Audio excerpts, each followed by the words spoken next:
Raquel e Caio, vamos continuar olhando para as eleições, mas agora procurar um outro ângulo. Esse nosso primeiro ângulo, acho que a nossa roda até aqui tratou. Vamos ver do outro fator importante que influencia, que é economia. O Brasil teve deflação em agosto. E de que maneira esses índices são frios, são números? Qual é a maneira com que isto chega na formação do voto? E vamos dar também algum pouco do que saiu de pesquisa hoje para tentar entender esse outro ângulo da eleição. Vamos primeiro conferir a reportagem de Adriana de Luca. A inflação no Brasil caiu pelo segundo mês seguido. Em julho, o índice havia recuado 0,68%. E agora, em agosto, a queda foi de 0,36%. É o maior recuo para o mês desde 1998. A queda no índice está concentrada nos combustíveis, que recuaram em média quase 11% em agosto. Se considerarmos só a gasolina, ela representou uma queda de 0,67% no IPCA, o que, claro, é uma ótima notícia. Porém, só isso não alivia por completo o bolso do brasileiro. Uma outra conta continua cara, a do mercado. O preço dos alimentos continua subindo, consumindo a renda e reduzindo o poder de compra da população. Este cientista político diz que é por isso que muitos brasileiros continuam com uma percepção ruim em relação à atividade econômica do país, apesar da queda da inflação e do desemprego. A inflação segue alta.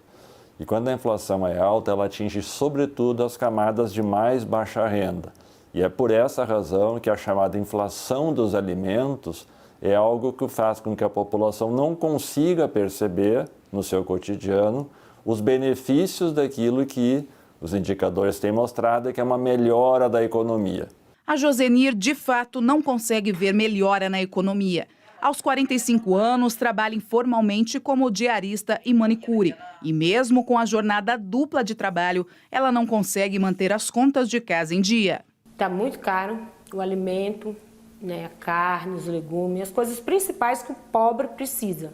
O arroz, o feijão, o café, o açúcar, o óleo, tudo muito caro. Então, você não vai no mercado hoje, amanhã já está no preço, entendeu? Então, está muito difícil. Pesquisas de vários institutos seguem mostrando a mesma tendência. O ex-presidente Lula segue com uma margem muito folgada de apoio junto aos eleitores de baixa renda e mais ainda, naqueles eleitores que hoje recebem o Auxílio Brasil, que era a grande aposta do governo Bolsonaro para reverter votos. Por isso, Bolsonaro resolveu aumentar a aposta. Prometeu, na propaganda eleitoral, subir novamente o valor do Auxílio Brasil.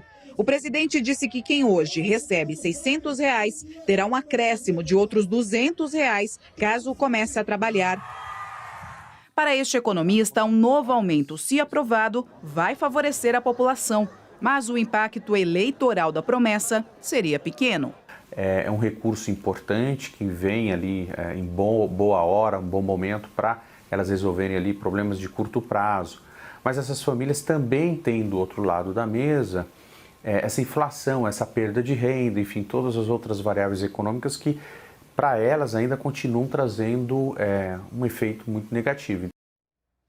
Pessoal, nós trouxemos para vocês o que é, vamos dizer de maneira clara, resumida, o quadro da economia. E nós estamos tentando estabelecer uma relação entre isso e a intenção de voto. Vamos lá, então, aos dados mais importantes do Datafolha, divulgada agora há pouco, agora no começo da noite.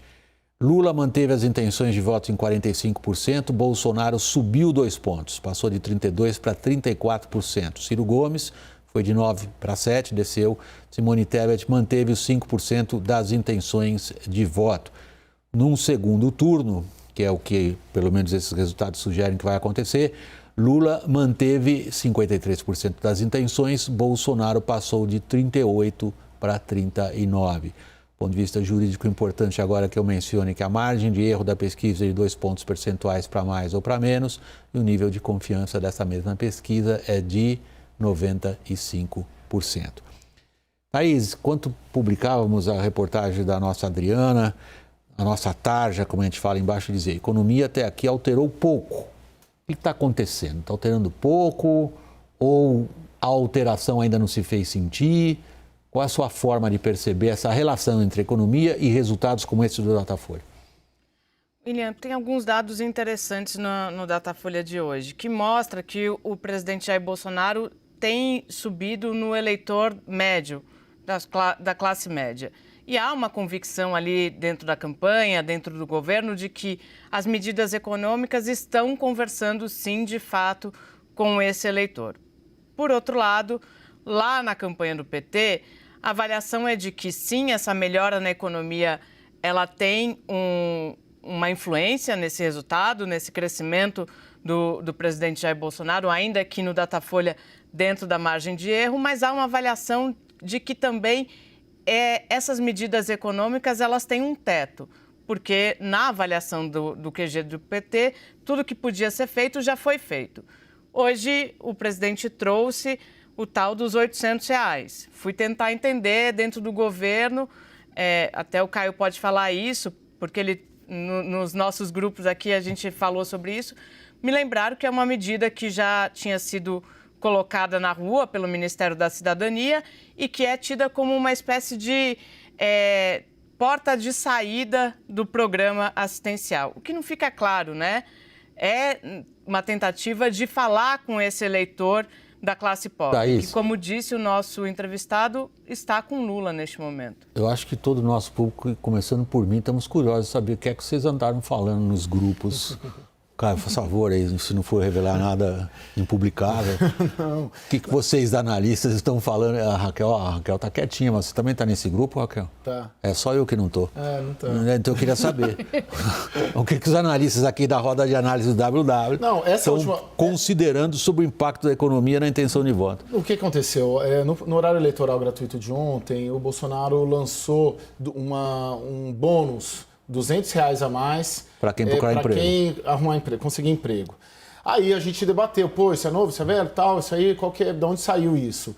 E o que é? É uma medida provisória, 1106, que o Congresso Nacional aprovou, portanto está na legislação vigente, só que ela não foi implementada. Então os marqueteiros, junto com o presidente da República, falaram, poxa, olha aí, tem uma sacada aí para a gente tentar mais uma vez atrair o eleitor. Só que o Paulo Guedes não foi...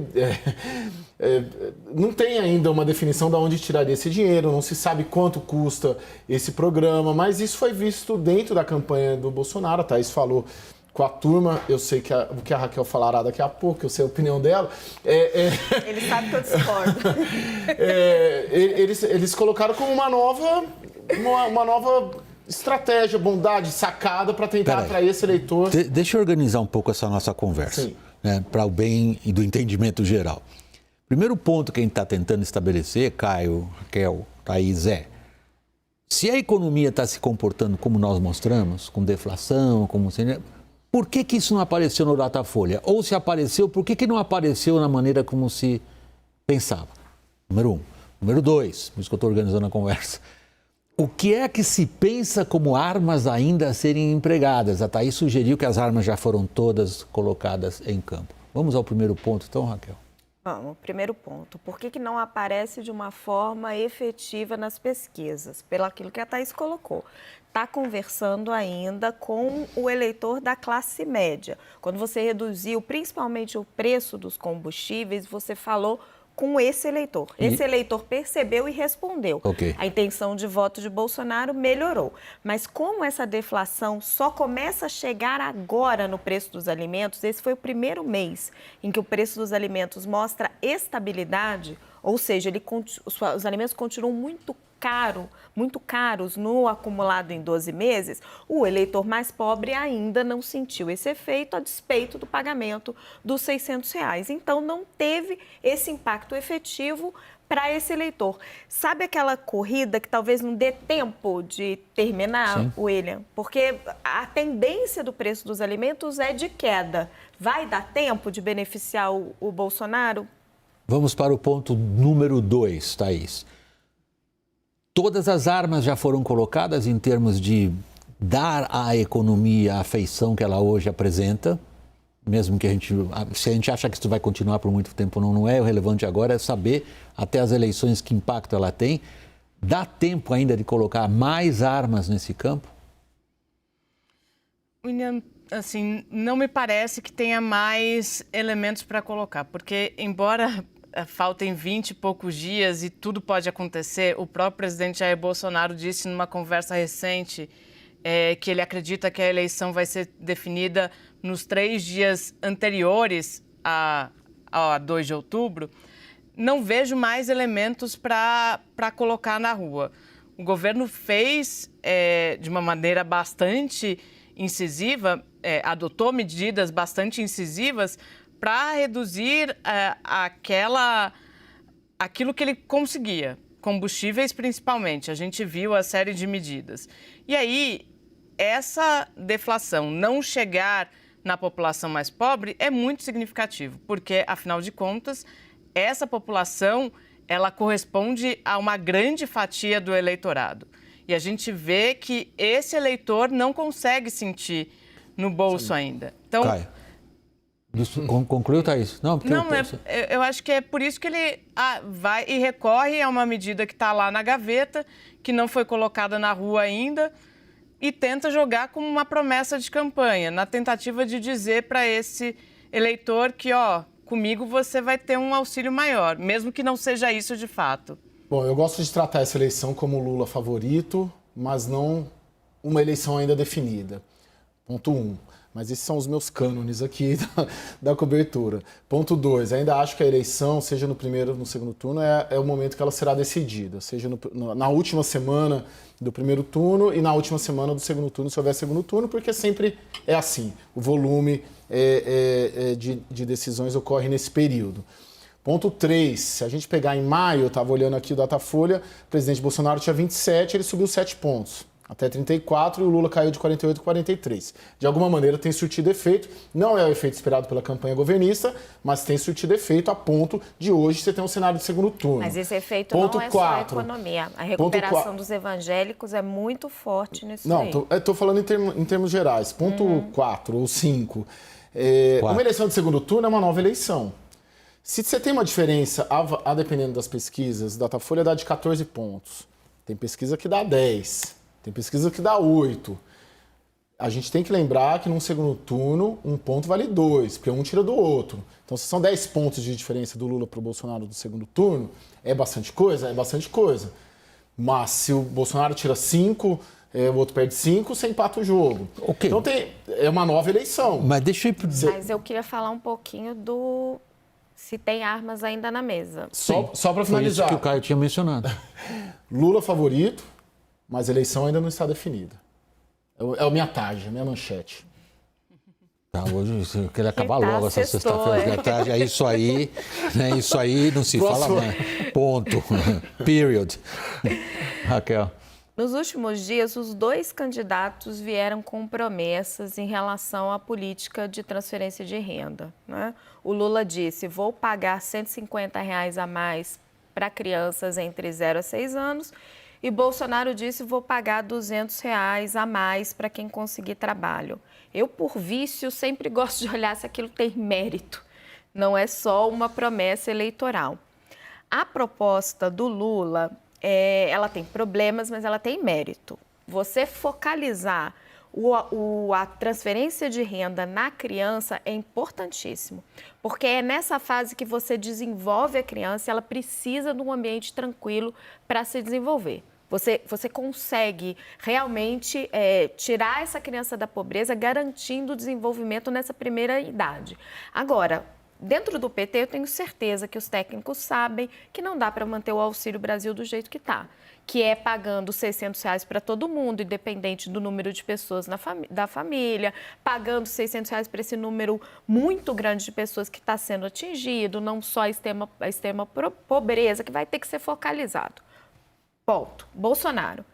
Você pagar R$ 200 a mais para quem conseguir emprego, você está partindo de um pressuposto preconceituoso que as evidências já mostraram de que as pessoas que recebem a política de assistência social não procuram emprego. Isto não é verdade. Essas pessoas têm muita dificuldade de sair da pobreza. Isso era um problema do Bolsa Família, que é um programa exitoso, mas é um problema porque não tem porta de saída.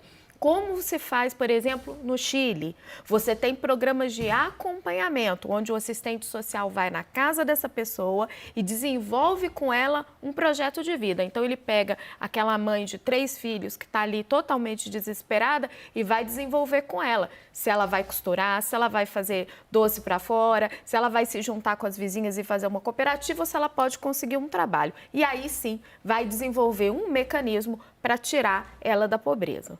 Raquel, eu sou agradecido a você por você ter colocado a discussão num outro patamar. Você passou a examinar o mérito das promessas que são feitas, sob 2 pontos de vista. 1, se cabem no orçamento. 2, se elas atendem às imensas dificuldades que o Brasil tem de superar. Atendem de superar, quer dizer, se elas conseguem ajudar o país a resolver o problema fortíssimo de desigualdade e de transferência de renda. Mas eu acho que uma outra questão anterior a essa, que tem que ser colocada a nós jornalistas, que continua de pé, que é a seguinte: a gente tem reiteradamente, né, insistido na economia como um fator decisivo dessa eleição. E aí, quando a gente olha para as pesquisas de opinião e percebe uma certa movimentação, mas não brutal, percebe uma curva para um num sentido, para outro no outro sentido, mas não de tal forma que você possa dizer isto virou o jogo. A nós jornalistas cabe a seguinte pergunta: peraí, vocês estão olhando a realidade Que a e melhora estão da entendendo? economia existe, mas não é brutal, William. Ok, mas Ela a não é gente uma tem que entender onda, qual é a ela é relação, um a gente tem que ritmo. entender qual é a relação disso com Mas tem um voto. outro elemento também talvez faça sentido, que é a rejeição. O presidente Ok, Jair ela está Bolsonaro- colocando um fator não econômico ali. O presidente Jair Bolsonaro continua com uma rejeição muito alta, de 51% hoje, segundo o Datafolha. Ou seja, não adianta a economia funcionando bem quando a imagem do candidato funciona Pois mal. é, me parece que é isso, William. Caio. Me parece que, que tem essa trava, que a população, como mostram as pesquisas, entende, vê que está recebendo auxílio, por exemplo, voltando para a questão econômica, sabe quem está pagando, mas também associou esse acréscimo nos 400 para virar 600 a uma medida eleitoreira. Então, mesmo fazendo isso, essa rejeição não diminui. O argumento dela é o seguinte: não adianta a economia não dar bem se a rejeição do Bolsonaro anda nesse patamar. Acho que a gente não pode considerar só o fator econômico como o único fator determinante, embora a economia seja um dos grandes temas. Você tem fator religioso, você tem fator de costume, você tem fator de rejeição, você tem muitos fatores que vão determinar. De fato, a rejeição é a preocupação principal da campanha do Bolsonaro. Ela já foi maior, ela já bateu quase 60, hoje está em 51. E o trabalho deles é tentar reduzir. Se vai conseguir ou não, Ok.